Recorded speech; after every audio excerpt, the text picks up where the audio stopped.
का संगरे है, तू प्यार का संगरे है, तेरी एक बूंद के प्यासे हम, तेरी एक बूंद के प्यासे हम, लौटा जो दिया तूने, लौटा जो दिया तूने, चले जाएंगे जहाँ से हम, चले जाएंगे जहाँ से हम, तू प्यार का संगरे है, तू प्यार का संगरे है, तेरी एक बूंद के प्यासे हम, तेरी एक बूंद के प्यासे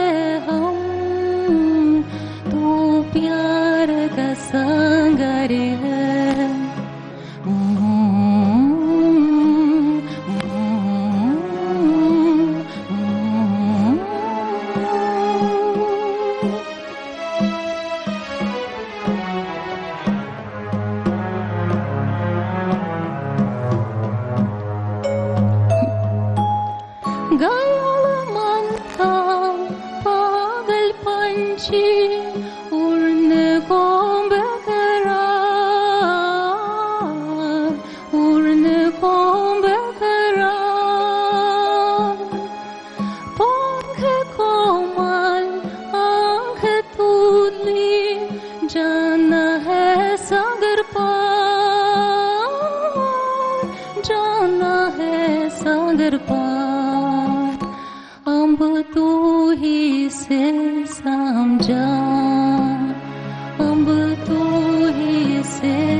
Thank you very much. This was Sister Elena from Russia. Give her another round of applause. Such a beautiful song. Thank you very much. So, Om Shanti, welcome to all of you, and welcome to those who are online, and welcome to our dear Divine Sister Usha. Sister Usha, we wanted to get a flower. We couldn't find a flower as beautiful as you. So eventually we found this lovely sister from Russia to sing this song, You Are the Ocean of Love.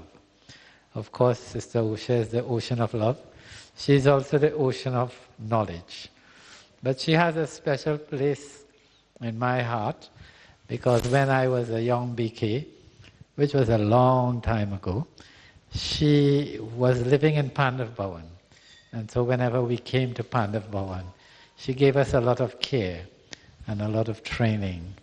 And I got the feeling at that time that she was very close to Dadiji, because Dadiji also cared for her specially. So I was so happy to have her. We tried a long time for her to come up here, but she's a very busy soul. You know, she has lots of television programs. She goes to many of the big corporations in Bharat. She is one of those BKs who is influential both within the BK family and in the Lokik world.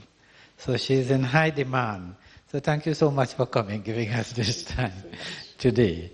And she especially, management programs, positive team programs, so many programs she have created, written a book, at least one, maybe more.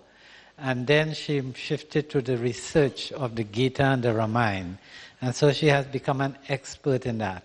And this is why she's in such high demand all over India. And her program is carried on the media, on television programs, etc.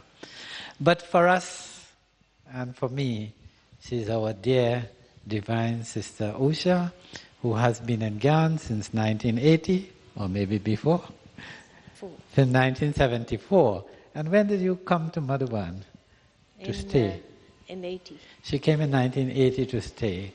So happy to have you. Thank you so much for coming. My Om pleasure. Shanti. Welcome.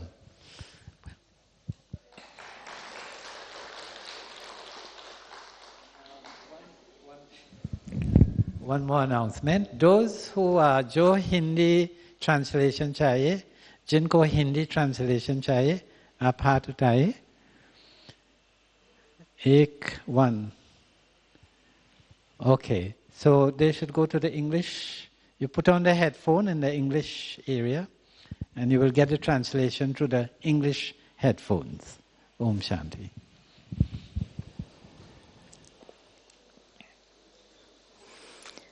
Om Shanti. Om Shanti. Om Shanti. A very good morning and Happy New Year according to the Indian calendar. Today is New Year according to the Indian calendar, and it is celebrated in various states across India on the basis of various names. Different names are given to this celebration in India. And today is a special day because in this New Year celebrations, they worship Brahma and not any other god.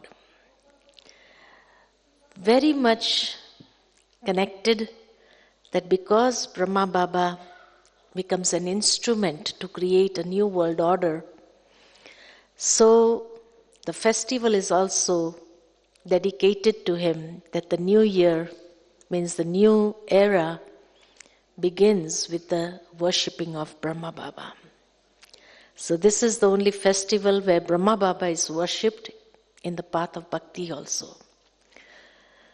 And when Brahma Baba is worshipped, we Brahmins are also remembered by all the people in the world.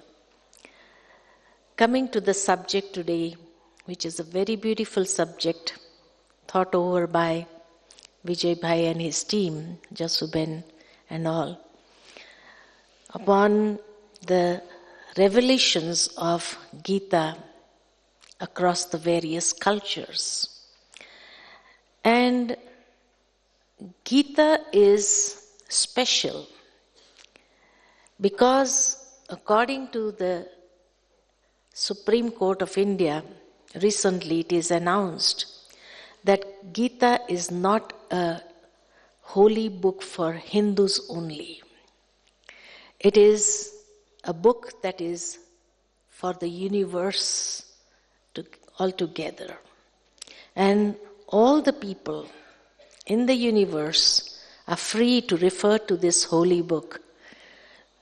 So it is given a universal acceptance by the Supreme Court of India recently. So Gita is special because in terms of pure spiritual knowledge, the Bhagavad Gita is incomparable. And its intrinsic beauty is that the knowledge applies to all the human beings and does not postulate any sectarian ideology or secular view.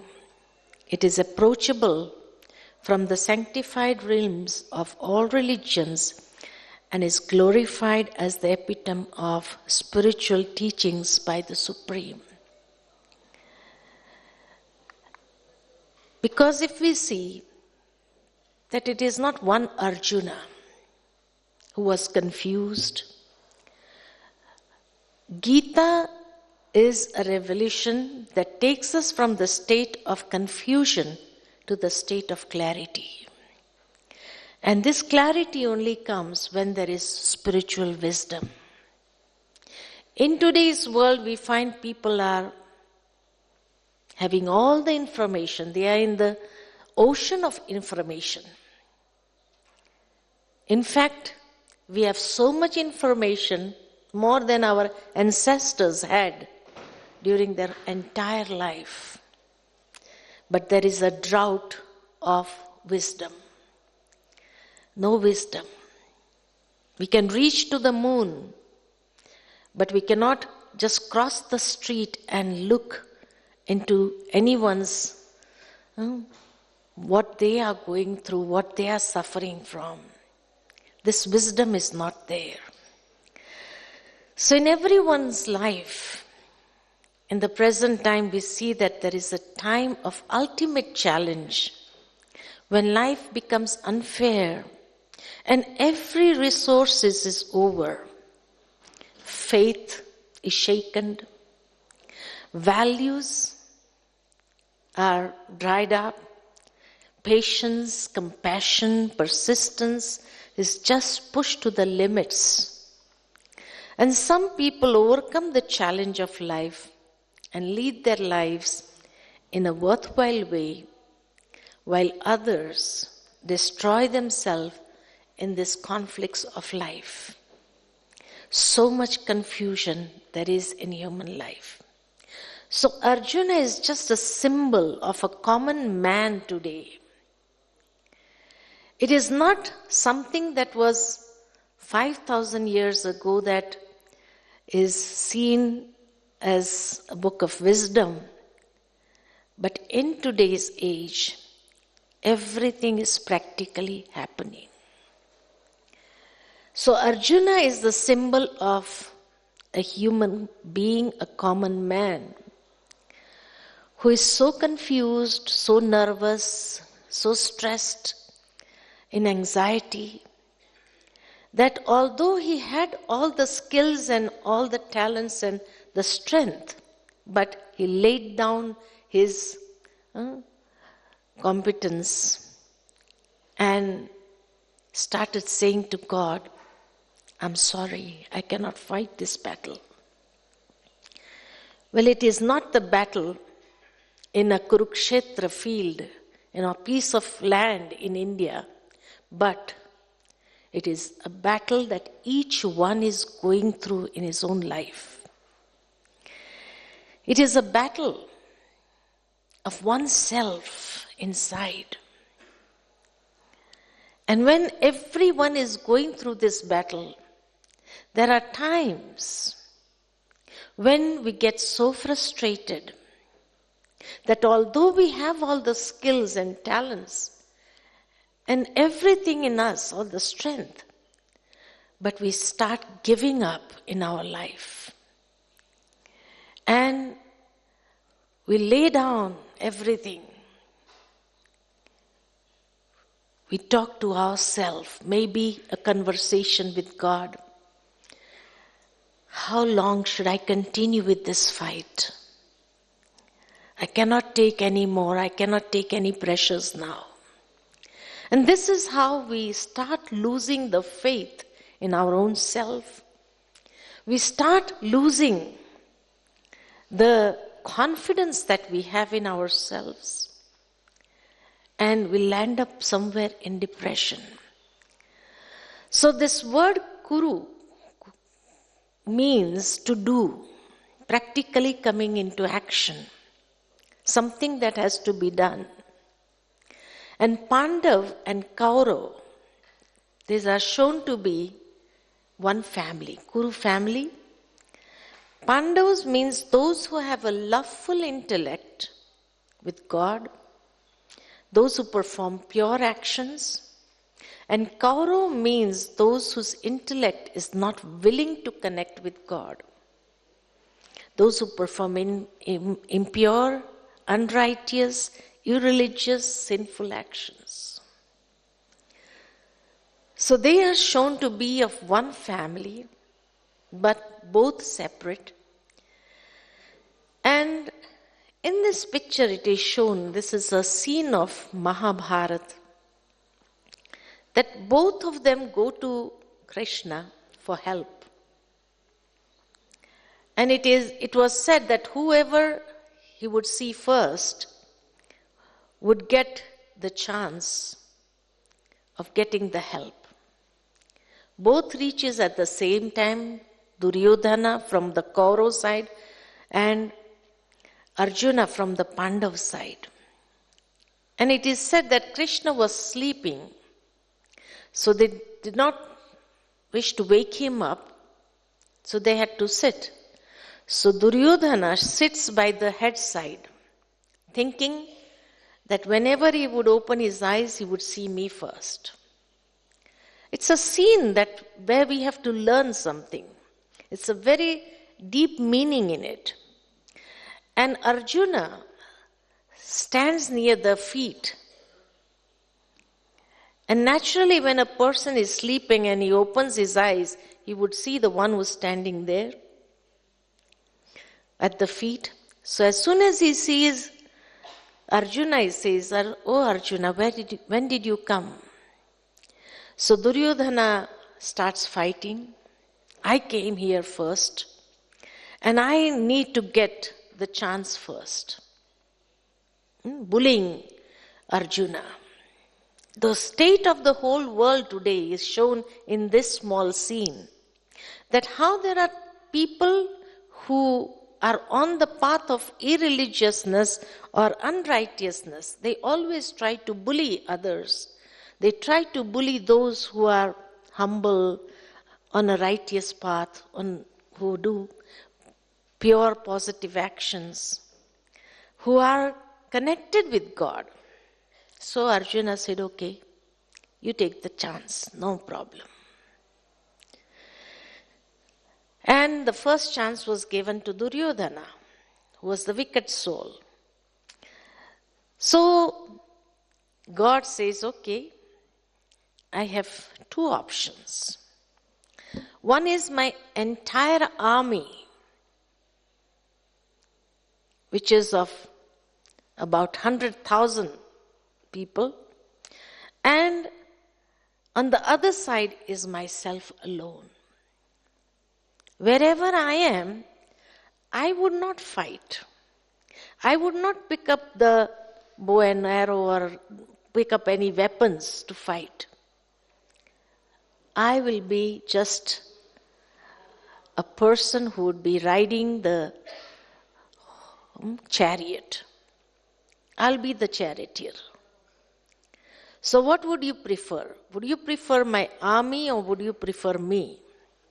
And this is what the option we also get in Brahmin life. We have to choose whether we want to follow the dictates of the world or whether we want to follow the dictates of God. Shrimat or Parmat, Manmat. I have a choice and I have to select. Those who do not have faith in themselves, those who do not have faith in God, those who are on the path of unrighteousness, definitely, they will try to pick up the army. They want the world with them on their side. They should speak or support me. That is their feeling. And here God says, I will just be a charioteer. I will simply drive the chariot. The same thing Baba says, if you take me by your side, I won't fight for you.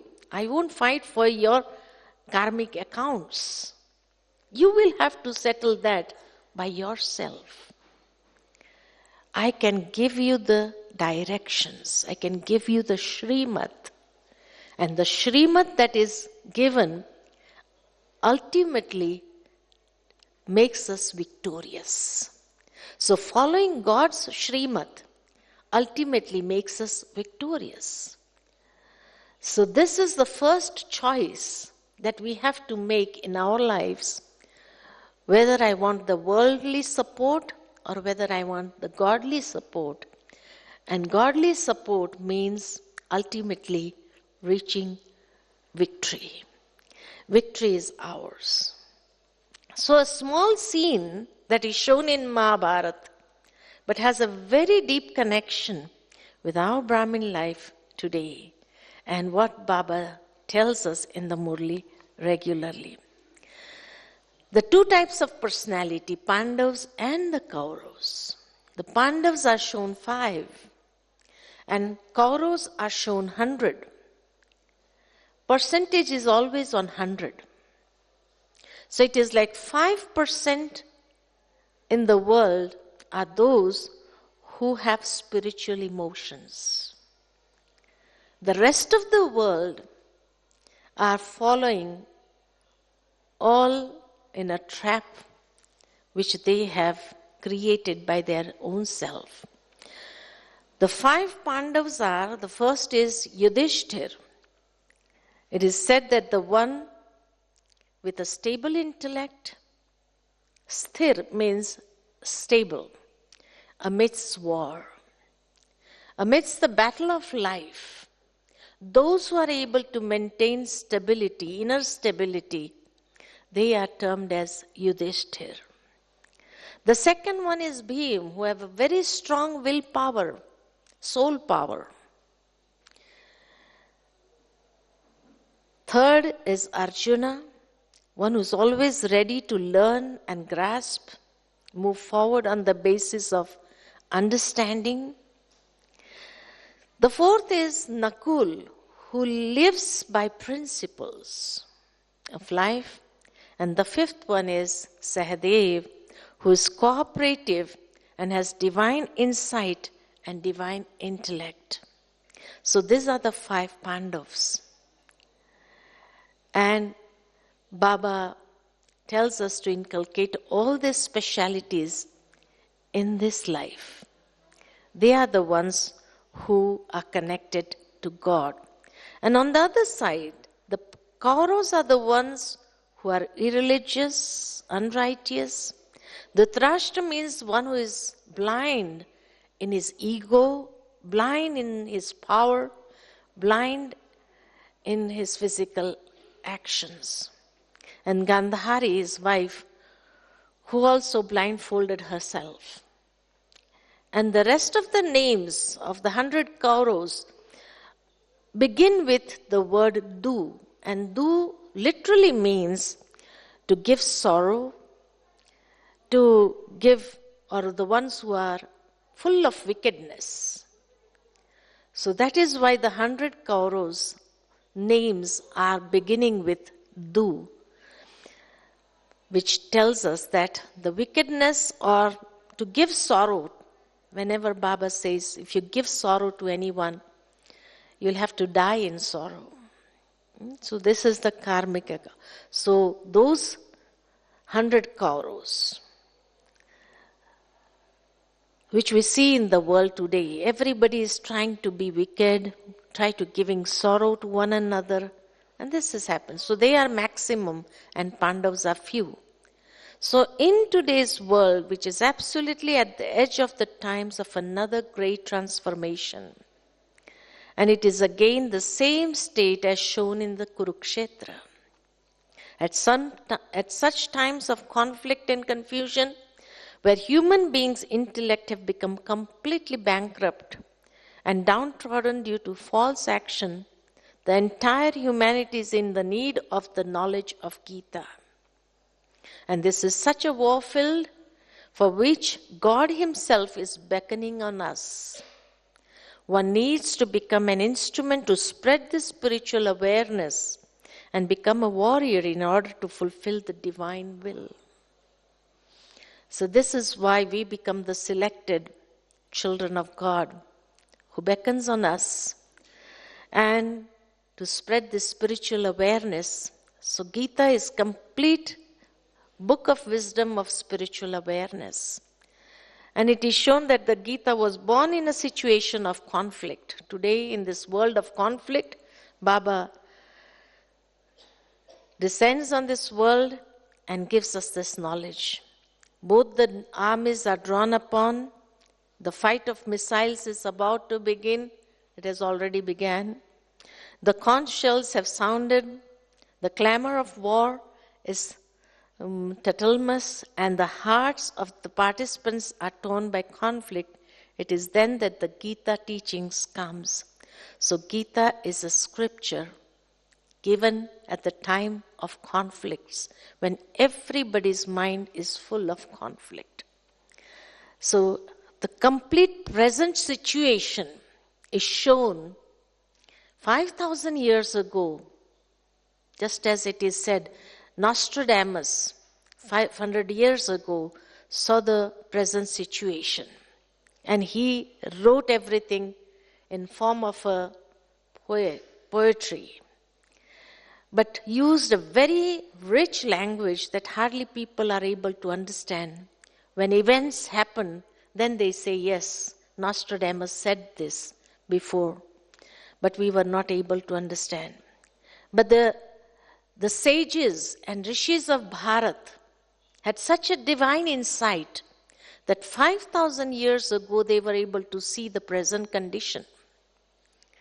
Nostradamus 500 years ago, the sages saw 5,000 years ago the present situation and how God would descend to give this wisdom to each and every one and spread this spiritual awareness. So Kurukshetra is not a plain of Haryana, a piece of land in Haryana, but there is a Kurukshetra within each one of us. It is within our psyche that the devilish and the divine powers are drawn upon in array against each other, and it is within the mind that this battle has to be constantly fought. It is like a frequency, I would say. It is not a battlefield. It is a frequency that we have to cultivate in ourselves. Our frequency to match with the divine frequency, with the supreme frequency. This is Gita for us. When I'm able to tune my frequency with the supreme frequency, that is yoga. That is yoga. So, in the first chapter, when we say that it is a dialogue of you and God, because whenever sometimes in our lives we are so confused and we are not able to speak our insight to anyone, to share with anyone, because we don't trust people, that is when people would just have a communication with God. Oh God, what to do now? So it is a conversation of the self with the Supreme and trying to understand that frequency, because we are going through a paradigm shift, and it is a very huge shift that we are going through. We have made this world very complex and polluted. We can make this world a better place to live in, provided each person instills this faith in oneself and is clear as to where does he want to go. How will he reach the goal that he has created for himself? So this is the shift that we are going through, the paradigm shift of consciousness. It is a consciousness shift from ego consciousness to soul consciousness. And for that, we are having this conversation with God. Lamenting on the consequences of war. Why he was confused? Why was Arjuna confused? Because in this battle, it is shown two main characters, God himself and Arjuna, and the witness to them were innumerable, multi-million soldiers and their commanders. As soon as the names of both the armies were proclaimed, Arjuna feels deeply disheartened. The fear in him is because of the thought of losing all his near and dear ones, and even the sin of committing such a grave act of war. So when he starts lamenting on the consequences of the war, he feels disheartened. But actually it was his attachment that was coming in between. The attachment to his near and dear ones. What will happen to my children if they are killed and everybody is killed? Will I be able to sit on that throne after everybody dies? Will I be able to experience the happiness of sitting on the throne? Will I be able to experience the happiness of receiving that kingdom for which I'm fighting for? So such questions were in his mind. And this is what is happening when attachment comes. That is when we also start getting confused. What can I do? What is it that I have to do? How can I do this? So here Arjuna is symbolic for the consciousness of those people who are trapped in their own desires and relationships. When there is a constant war going on between one's virtues, values, and vices within one's mind, then the mind gets exhausted and is not ready to fight with the devilish powers anymore. And the intellect is not able to judge except to give up to the devilish powers. Especially when one goes through long sickness, there are family conflicts going on, tensions, failures. That is when people tries to surrender to the devilish acts. And ultimately, after all that confusion, he surrenders himself to God and says, please guide me now. I'm so confused. My mind is not working. So surrender is not a weakness which is normally understood in the world, but here surrendering to the Supreme for more guidance and understanding what the wisdom says. So the intellect is not able to judge and the mind is tired and the individual is drawn to depression because there is no power within to direct or rule the mind in the right direction. A ray of hope is only possible when Supreme Intellectual Personality guides you, when the Supreme descends and answers the questions which are distracting the mind of an individual.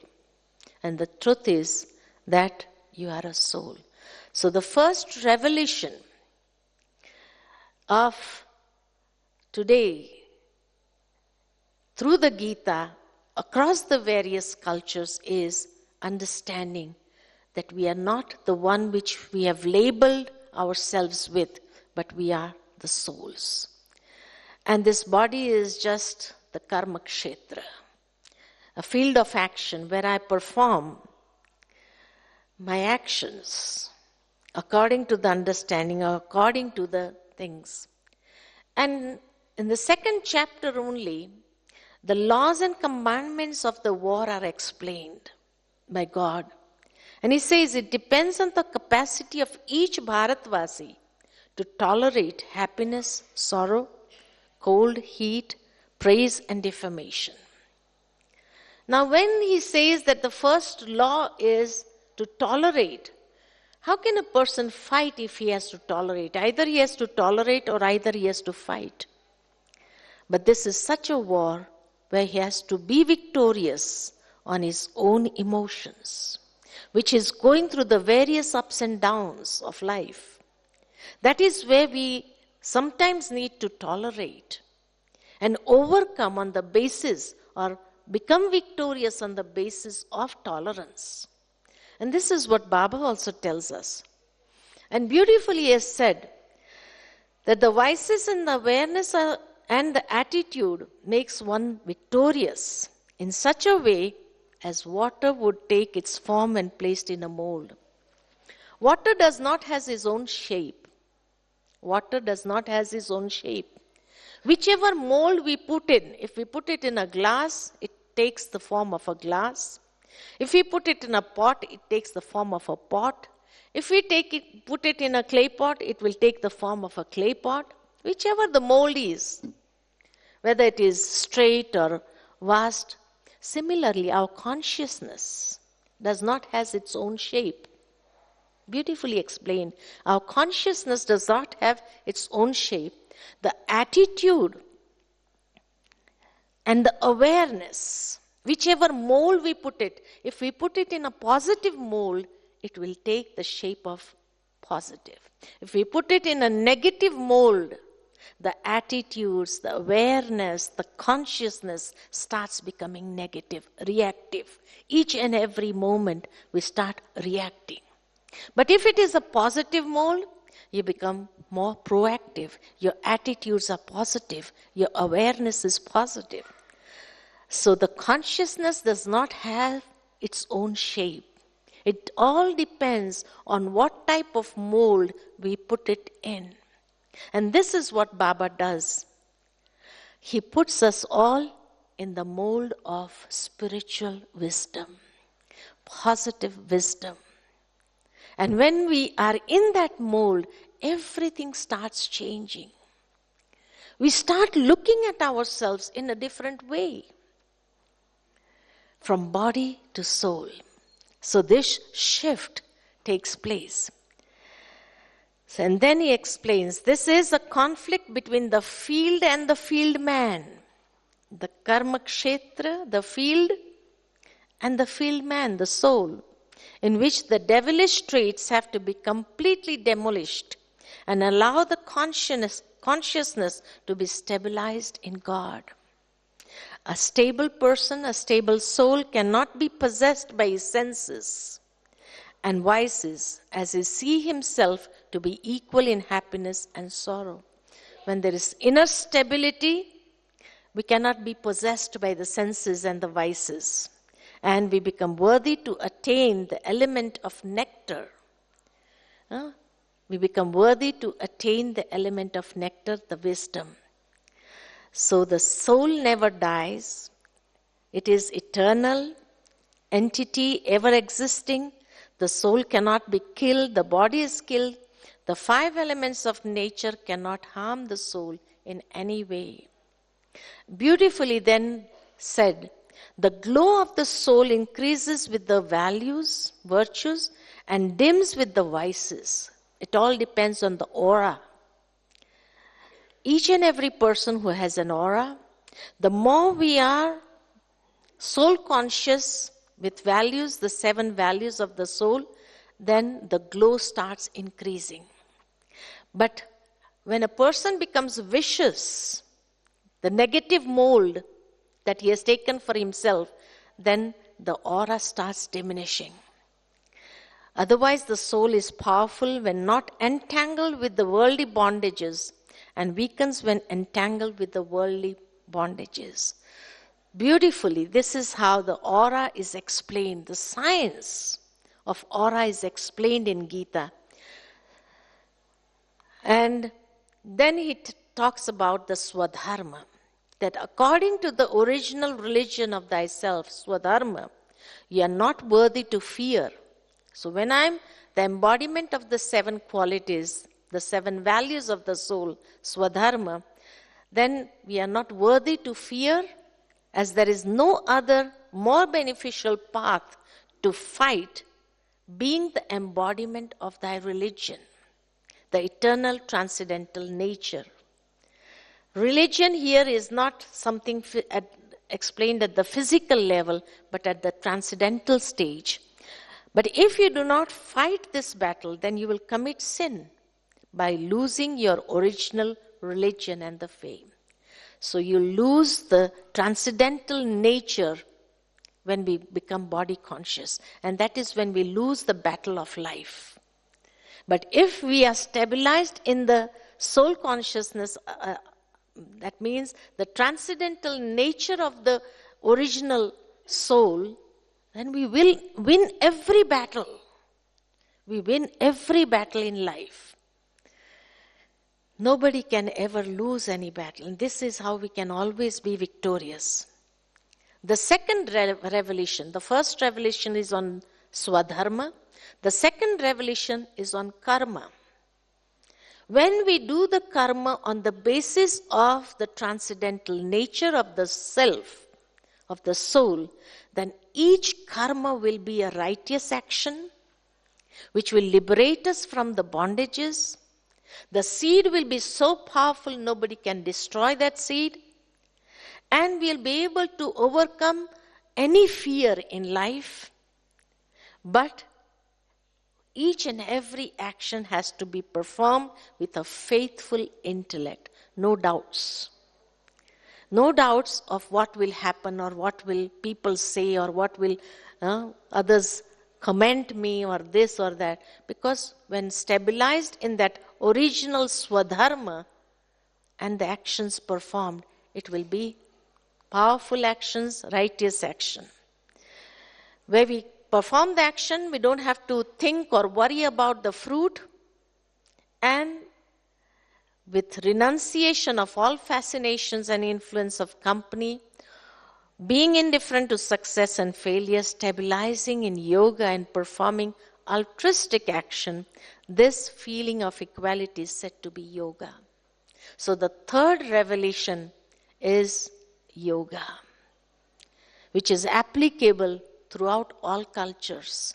So in the paradigm shift to soul consciousness, that is applicable. Dharma is applicable throughout all cultures. The karma is applicable throughout all karmas, and the yoga is applicable. So these are the main 3 revelations in Gita, which makes us become manmanabha easily, where we connect our frequency to the supreme frequency. And that is when we are able to function. Otherwise, when we are not able to connect ourselves with the supreme divine frequency, it is just like a train running on the road, not on its track.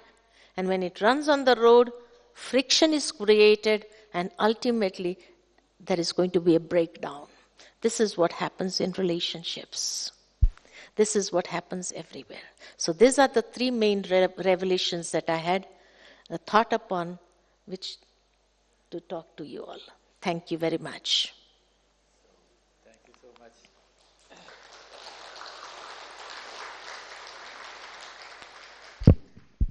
At this pause, I wanted to invite Sister Jasu. So she gathered some questions from the audience and others. And we specially chose and requested Sister Jasu because she also represents a repository of knowledge. She lives at our headquarters in London, and from there, all the Muralis are translated into English and sent out throughout the world.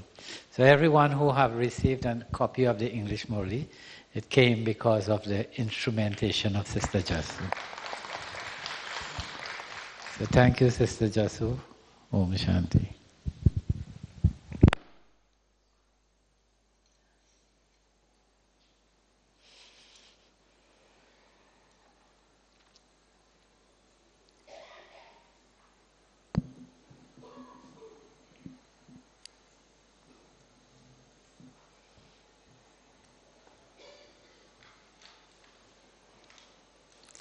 Om Shanti.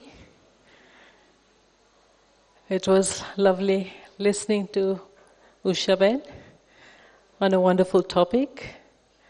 The Gita itself gives us so many secrets to be able to lead a happy life, a life without conflict.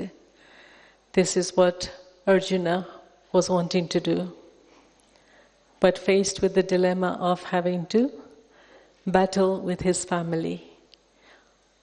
If we really think about it, the whole world is one family, and yet we're not able to live in this family without conflict. So how do we overcome conflict? One of the things that the Gita talks about is your mind is your best ally, your friend, and your mind is also your enemy, creating obstacles for you. So how do you actually, Usha, I know you've studied the Gita quite a lot. You've been giving lectures on the Gita for many years. And so how would you actually take the Gita and see how you can maintain that balance, maintaining that friendship within the self with the obstacles and the battles that are coming to us? Beautiful question. And definitely in Gita it is mentioned, you are your best friend and you are your worst enemy. And it is when the mind thinks positive, we are in the positive mold, when our consciousness becomes spiritual, on the basis of values, that it becomes our best friend. But when it is placed in a negative mold, where there is a lot of viciousness, vices, initially maybe sometimes people may think that they are winning, but ultimately they lose in the battle of life. And ultimately they become their worst enemy. Why? Because they are not able to face themselves. That is how they become the worst enemy. Their actions, when they are revealed in front of the world, when their complete nature, their attitude, everything is revealed in front of the world, it becomes very hard for those people to face themselves. They cannot look into the mirror in their own eyes. That is how they become the worst enemies. So that's why being in this mold of spirituality and performing actions on the basis of our true nature, the soul nature, that is how we become our best friends. Krishna actually told Arjuna, you have to let go of your attachments to the family.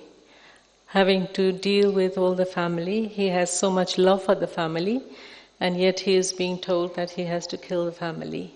So on the one hand, there's so much attachment. On the other hand, we have to practice detachment. Living in today's world, everyone has so much connectedness, but the connectedness is only through this. When you're traveling, everyone will be sitting with this. 6 people traveling together, and this is their connection.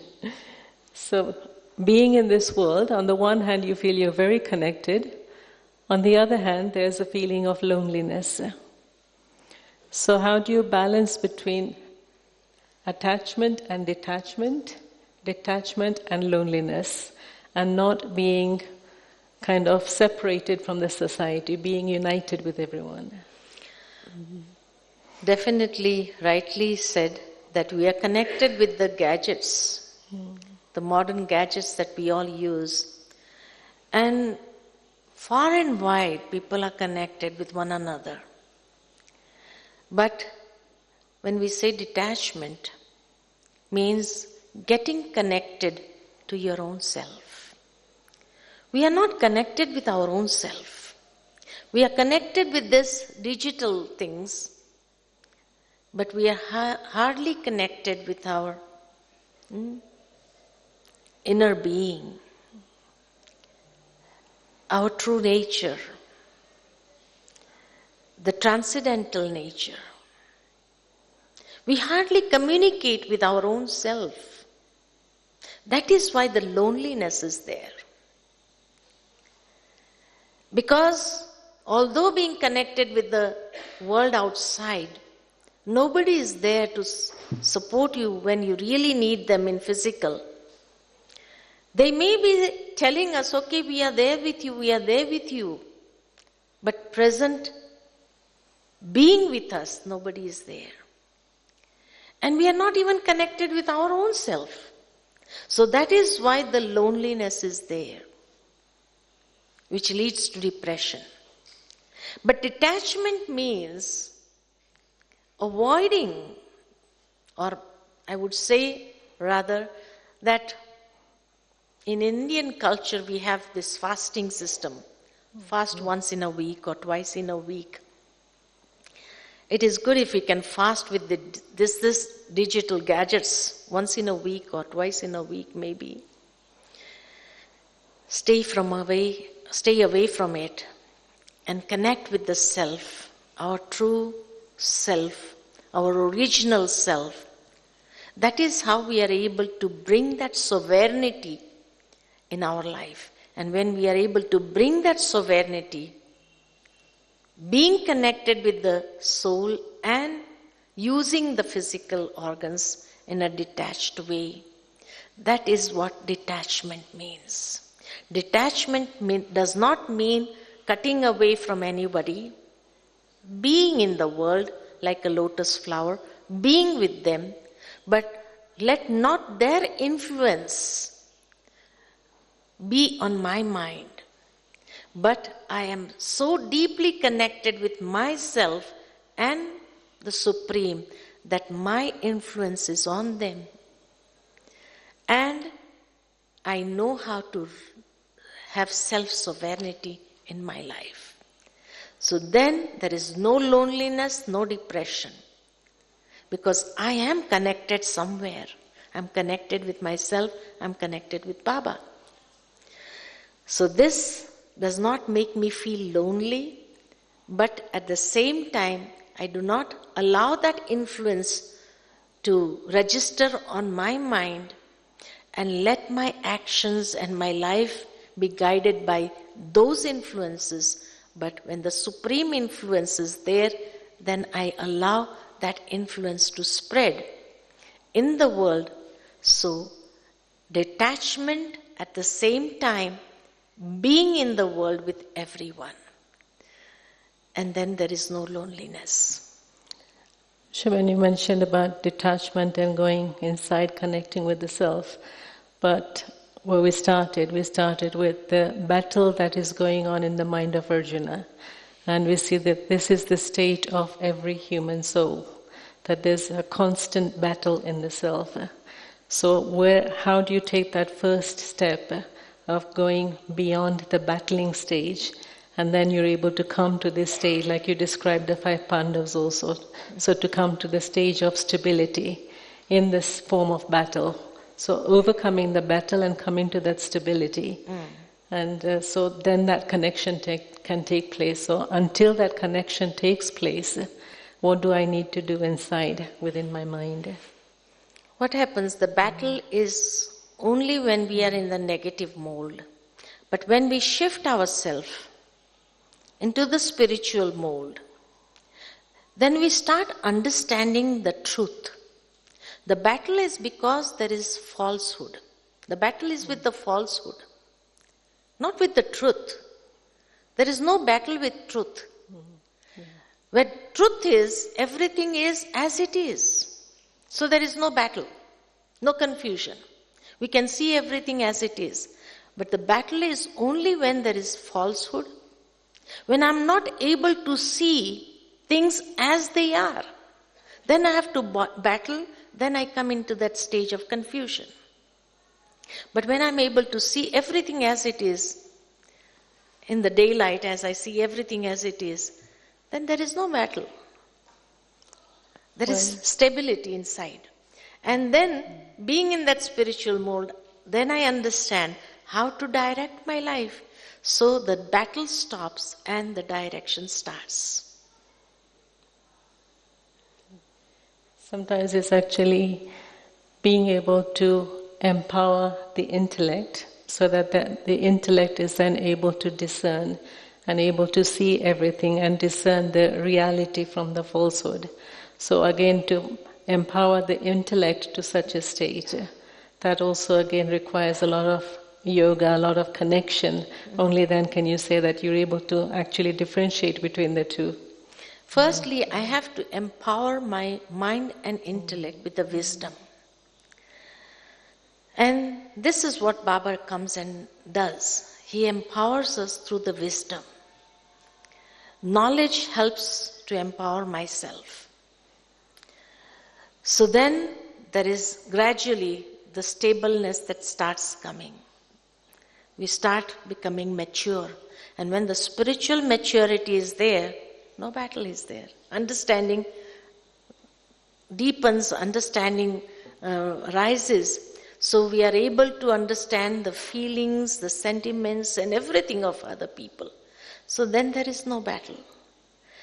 Misunderstandings create all the battles. So misunderstanding is when I'm not able to see others' feelings, others' thing, others' heart. That is when I can say anything. Any words start coming out from my mouth. No royalty in language, no royalty in my actions, no royalty in my drishti and vritti and everything. So this shows that first I need to empower myself with the wisdom. And somebody has very rightly said, we have lost wisdom in knowledge and we have lost knowledge in information.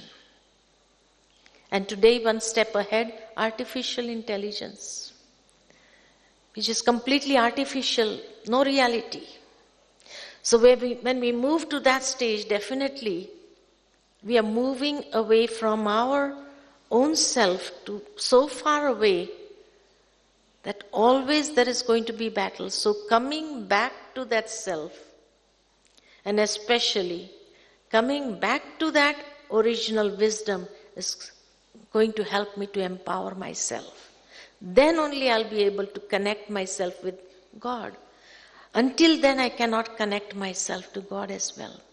I cannot have yoga with Baba also. Usha, you mentioned artificial intelligence, and everywhere in the world we feel that it's taking over completely. To the very fact that even creation of human beings. So what does the Gita actually have to say about that?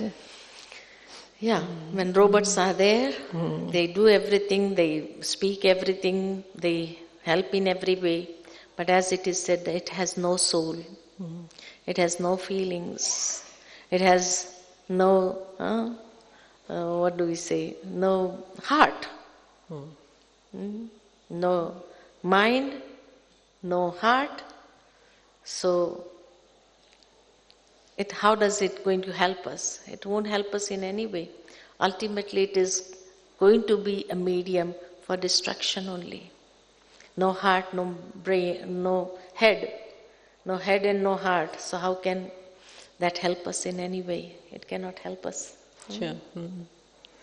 Earlier you mentioned about surrender. And that is why Gita says, connect to yourself. Connecting with the real living power. It's true. You mentioned surrendering.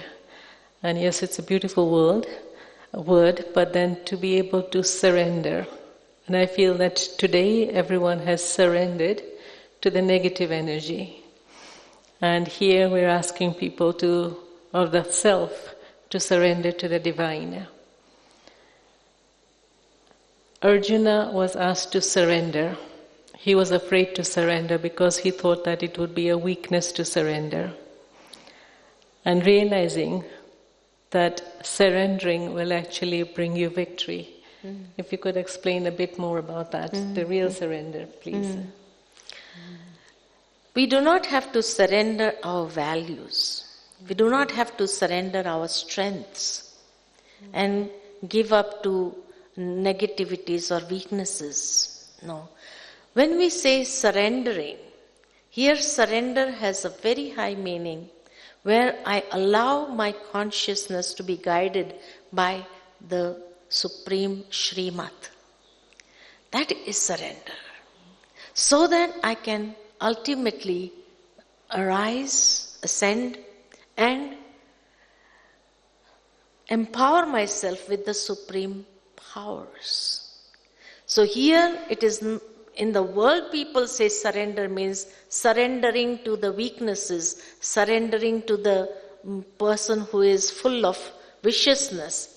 But here, in the godly world, surrender has something else.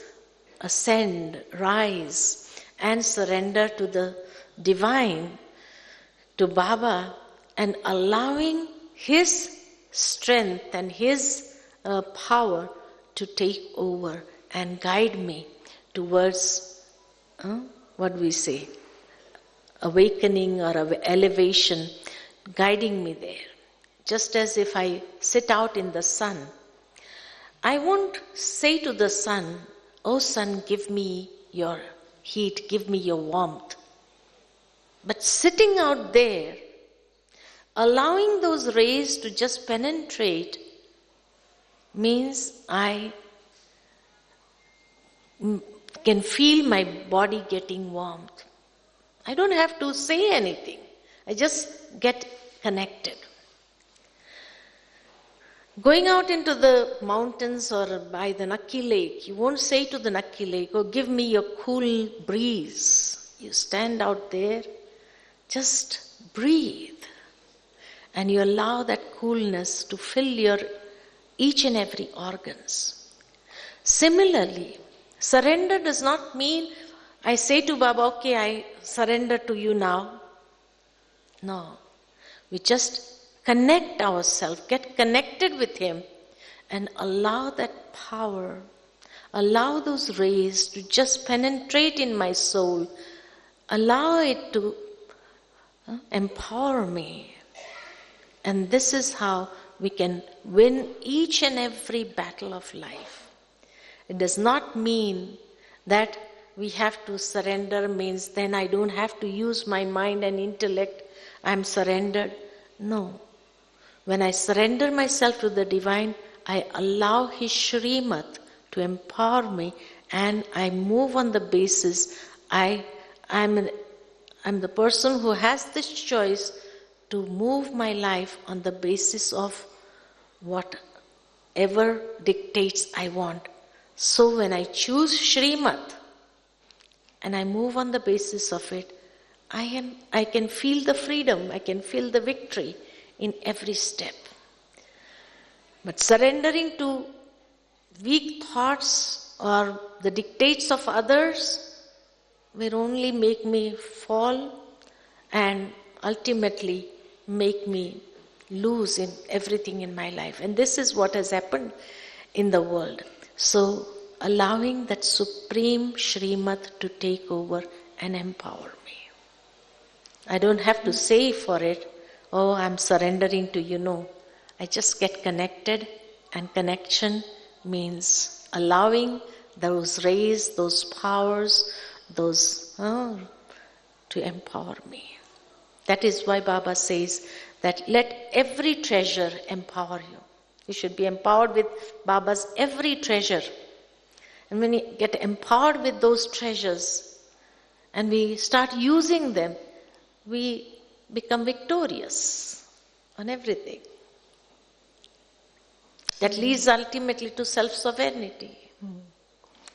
It's great that you've mentioned Srimad, because Baba gives us Srimad for every type of action that we have to perform. The Gita also is asking us to continue to perform actions, continue to perform your karma, but not expecting any result out of that. And so could you please explore that a bit more?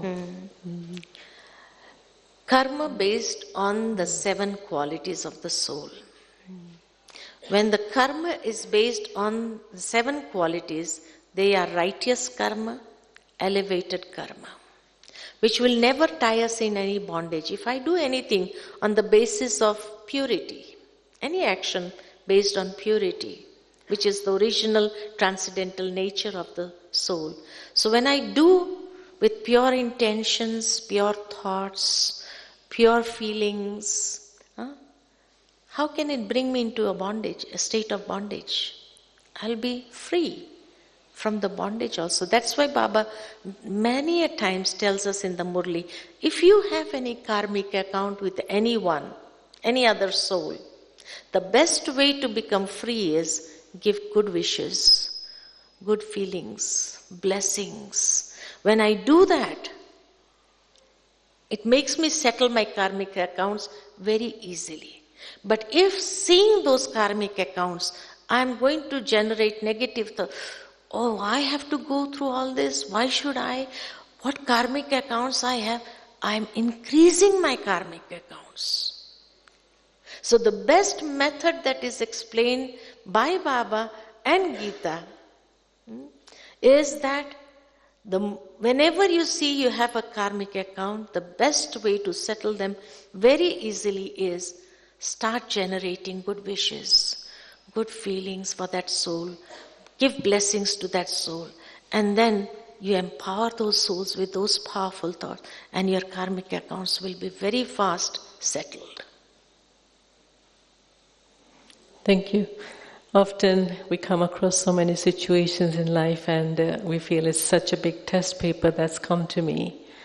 And if you look at that situation a week later, it's lost its momentum. It doesn't really mean a thing. A year later, you would completely have forgotten it. What you're giving importance to today will not mean anything in a year's time. And so to be able to check the self, am I holding on to all of these things all the time? To free yourself from all of that pressure, because we're kind of constantly holding on to the pressure, thinking this is so important and something that's happened to you, it's a crisis.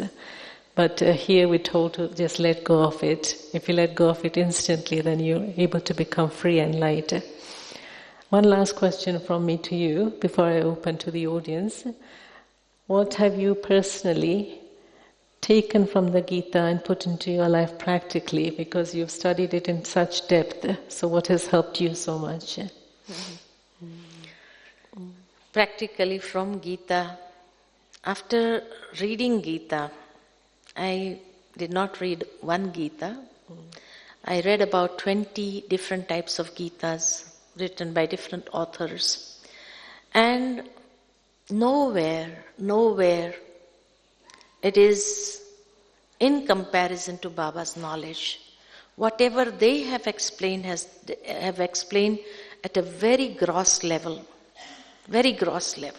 not understood at all the depth of those words also. They have taken those words at a very gross level. It was just because of Baba's knowledge that I was able to see Gita with the insight of Baba's knowledge, that made me understand the depth of Gita. And then I realized some of what Baba was trying to tell me, because they had explained it at a gross level, so sometimes it was easy for me to connect it at a gross level also, that how we are functioning in this world. And sometimes whatever Baba's words were very high, we felt as if it is impossible for me to attain that stage. Maybe we won't be able to. But understanding Gita helped me to understand Baba's depth more clearly, and I was able to put those things in my practical actions as well. So it had helped me a great deal.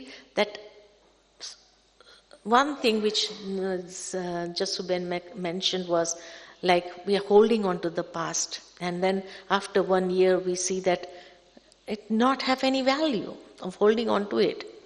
And so letting go became easy for me. Forgive and forget became very easy for me. These two things made my life so simple, more easy, no matter what. Forgive, forget. Understanding the law of karma became very easy for me. Law of karma, okay, whatever is in your fate, nobody can take it from you. It is going to be there. The only thing is I have to make efforts. So understanding the law of karma, instead of worrying about what people are saying and what they are doing, actually I understood nobody has time to worry for anybody in this world. Nobody has time. Who has time? Most of the time we keep on thinking, what will this one say, what will this one think about, do they have time? Nobody has time. Why should I worry about it? Let go. Finish it. Instead of pondering on to all those waste. So giving up waste thoughts became easy for me. Forgive, forget, let go. All these things became very easy after understanding Gita at the gross level and applying those subtle things at the gross level. Thank you so much. Thank you. Sometimes it's difficult to let go because we're just wanting so much control in ourselves, in our lives. But this is where the surrender really helps, letting go of all controls and just surrendering to the ultimate. So if anyone has any questions based on what Usha-Ben has actually told us about the Gita or anything else that you might want clarified?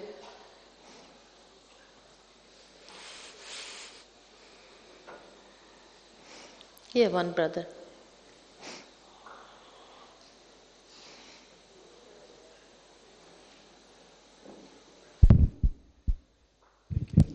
Om Shanti Usha-Ben. I've got 3 questions.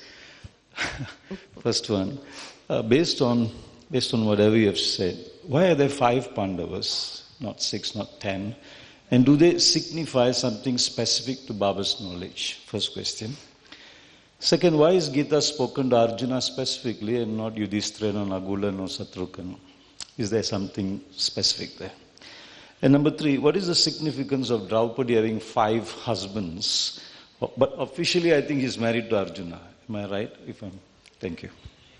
The first question you said was why there are 5, not 6 or 10. 5 means like this handful. It has 5 fingers. So handful of the souls understand God, understand who God is. So it's like handful. And in the hand there are 5 fingers. So it is said to be 5 Pandavas. Not 6, not 10, no. Handful. And handful is always 5. Okay? The second question is, was this knowledge, why is it given to Arjuna and not Yudhishthira and not any other one? Because Arjuna, the literal meaning of Arjuna is the one who knows to grasp, to inculcate. So it is the soul who wants to inculcate, and the soul with the other 4 qualities. So it is not like Draupadi having 5 husbands, but in the scriptures also it is mentioned that when Draupadi was asked by God, what type of husband you want to have? So she mentioned these 5 qualities, and she said, I want a husband who has these 5 qualities in them. Now, to depict in the scriptures, one person with all these 5 qualities was difficult for them. Because every quality has its own meaning, it has its own value, it has its own performance. So how can they depict that in one human being? Sometimes it will be like a split of personality. So it will be more confusing.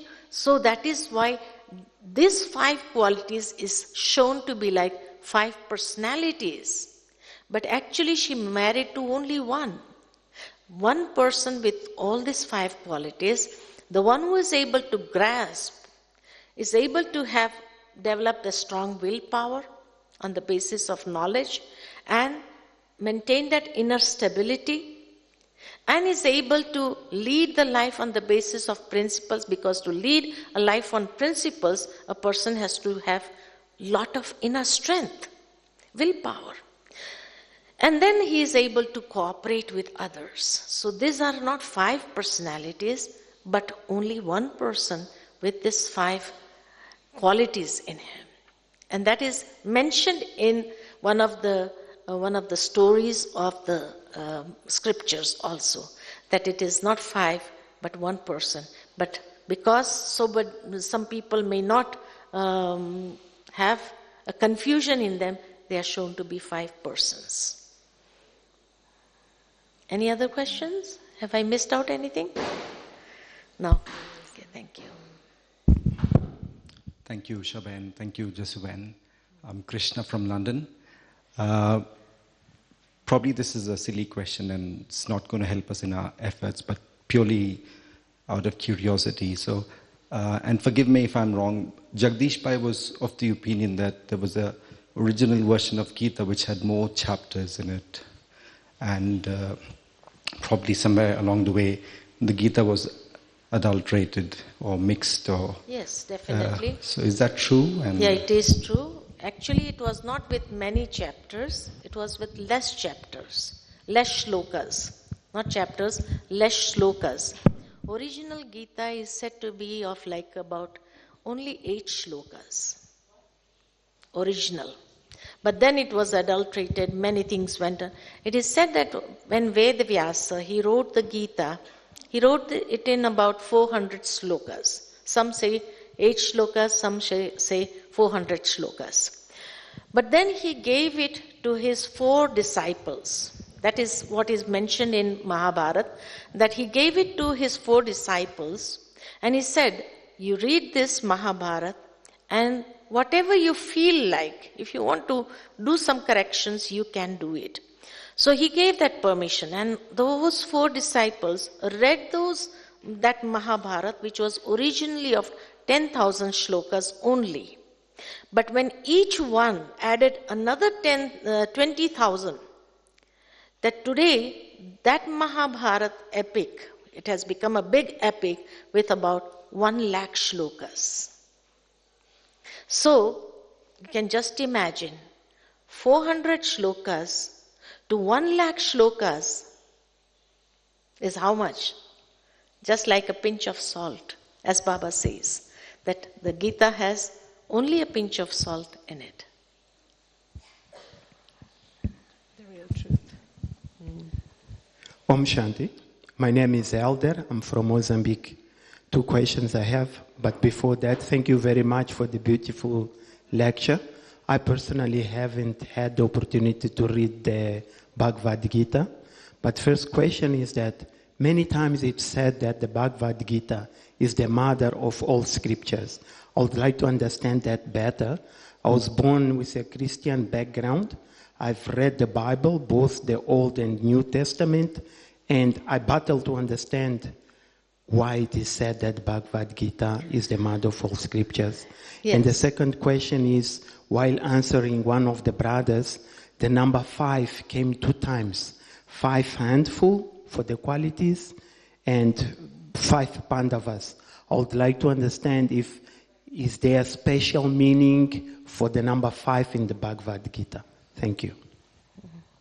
No special meaning, but as I said, it is just a symbol for handful of souls who are connected to God. The first question that you arise was the mother of all scriptures. Because Gita is ancient, it is because it was written in the end of Silver Age and beginning of Copper Age. That was the time when it was written in the path of bhakti. And whatever was remembered through divine visions and the insights that he got, accordingly he had written the Bhagavad Gita. And then different religion establishers, as Baba mentions, they had all come to India in Copper Age, before they established their religion. Like for Christ, it is said that Jesus, from the age of 13 to the age of 33, this 20 years, nobody knows where he went. 20 years he was on a pilgrimage in India. I came across a book which mentioned, in one of the libraries I saw, Jesus lived in India. So I was curious about it and I took up that book and I read it. And it showed the whole map where he had traveled in India at the age of 13 to 33. And that was the time when Christ's soul enters in him. And during that 20 years when he visited different places in India, it is said that he met great rishis of those times. And whenever he sat down to talk with anyone, everyone mentioned about Bhagavad Gita. And during that time, because Bhagavad Gita was not the name that was given to Gita, the name was Krishna Niti. Krishna Niti means the wisdom of Krishna. The wisdom of Krishna. So, it is said that Jesus was so impressed by this knowledge of Krishna, the wisdom of Krishna, that he felt, I have to share this knowledge with my people. So at the age of 33, when he goes back, and he tells his people, look, I will teach you Krishna Niti. And it is said, when they were not able to pronounce it, they said Christianity. Understood? So this is where, that's why Baba also mentioned Krishna and Christian, there is a very deep connection. Until now we never knew the deep connection.